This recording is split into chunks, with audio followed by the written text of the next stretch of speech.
இன்னைக்கு ஜாதகத்துல குரு சரியில்லைன்னா நம்ம செய்ய வேண்டிய ஒரு பரிகாரம் பத்தி தான் உங்களுக்கு சொல்ல போறேன்.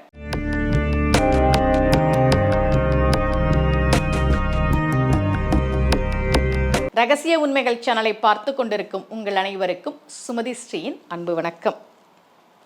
இந்த பகுதியில் நம்ம நிறைய பரிகார முறைகள், பரிகார தலங்கள், ஆன்மீக கேள்வி பதில்கள், ஆன்மீக சந்தேகங்கள், என்ன பிரச்சனைக்கு என்ன மாதிரி வழிபாடு பண்ணணும்னு தொடர்ந்து பார்த்துக்கிட்டு இருக்கோம். ஏற்கனவே ஜாதகத்தில் குரு சரியில்லைன்னா எப்படி?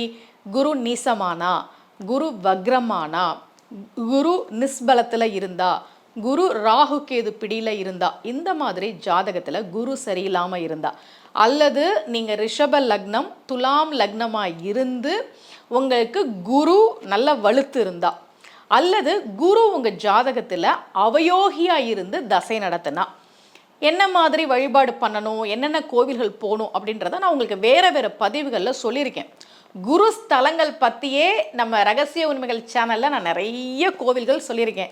என் வீடியோ பார்த்துட்டு கோவிலுக்கு போகிறவங்க என்னுடைய அலுவலகத்துக்கு ஃபோன் பண்ணி சொல்லுவாங்க, அம்மா உங்கள் வீடியோ பார்த்துட்டு இந்த கோவிலுக்கு வந்திருக்கிறோம் அப்படின்னு. நான் அந்த கோவில்களுக்கு போகும்போது, அம்மா உங்கள் வீடியோ பார்த்துட்டு இந்த கோவிலுக்கு வந்தோம் அப்படின்னு சொன்னால் நிறைய பேரை நான் சந்திச்சிருக்கிறேன். அது மாதிரி உங்கள் ஜாதகத்தில் ஒருவேளை இப்போ குரு சரியில்லை, குரு தசை நடக்குது, அது சில பிரச்சனைகளை கொடுக்குது அப்படின்னா அவர்கள் நீங்கள் செய்ய வேண்டிய வழிபாடுகள் ஒன்று சித்தர்கள் வழிபாடு, குருமார்கள் வழிபாடு. சித்தம் போக்கு சிவன் போக்குன்னு சொல்லுவாங்க, கேள்விப்பட்டிருக்கிறீங்களா? அதுக்கு என்ன அர்த்தம்னா, சித்தன் போகிற போக்கில் தான் சிவனே போவானாம். சிவன் தானே பெரிய கடவுள், அவரே சித்தர்கள் பாதையில் தான் போவாரா அப்படின்னா அதுக்கு பெரிய புராணத்தில் நமக்கு விடை கிடைக்குது. பெரிய புராணத்தில் விரண்மிண்ட நாயனாரை வணங்கினால் அவருக்கு தொந்தரவாக இருக்குமே அப்படின்றதுக்காக சுந்தரர் வணங்காமல் கோவிலுக்குள்ளே போனார். சிவபெருமானை பார்க்க போனார். தேவாசிரியன் மண்டபத்தில் விரண்மிண்ட நாயனாரும் மற்ற அடியவர்களும் இருக்கும்போது அவர்களை வணங்கினால் தொந்தரவாக இருக்குமே என்று நினைத்து நேராக கடவுள்கிட்ட போனார். உடனே விரண்மிண்ட நாயனார் சுந்தரரையும் சிவபெருமானையும் சைவ சமயத்திலிருந்து விலக்கி வைக்கிறேன்னார். சைவ சமயத்துக்கு தலைவன் யாரு? சிவபெருமான். அவரையே விலக்கி வைக்கிறேன்னார்.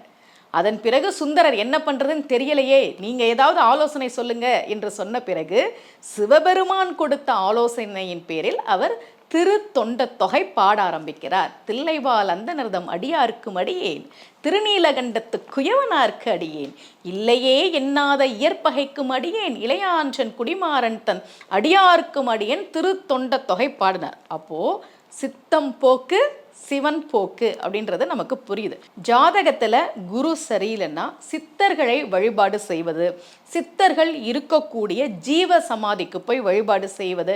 அந்த சித்தர்களுடைய குரு பூஜை வரக்கூடிய நாட்களெல்லாம் நான் உங்களுக்கு சொல்கிறேன். சித்தர்கள் நாள், இன்னைக்கு திருமூலர் குரு பூஜை, இந்த மாதிரிலாம் நான் உங்களுக்கு ரகசிய உண்மைகள் சேனலில் நிறைய பதிவுகள்லாம் கொடுத்துருக்கேன்.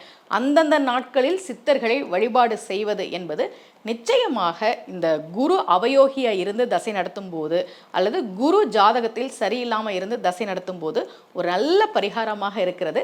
யாருக்கு தேவையோ அவர்கள் பயன்படுத்திக் கொள்ளுங்கள். மீண்டும் இதே போல ஒரு பரிகார முறையோடு உங்கள் அனைவரையும் சந்திக்கிறேன். அனைவருக்கும் அன்புடன் சுமதி ஸ்ரீ.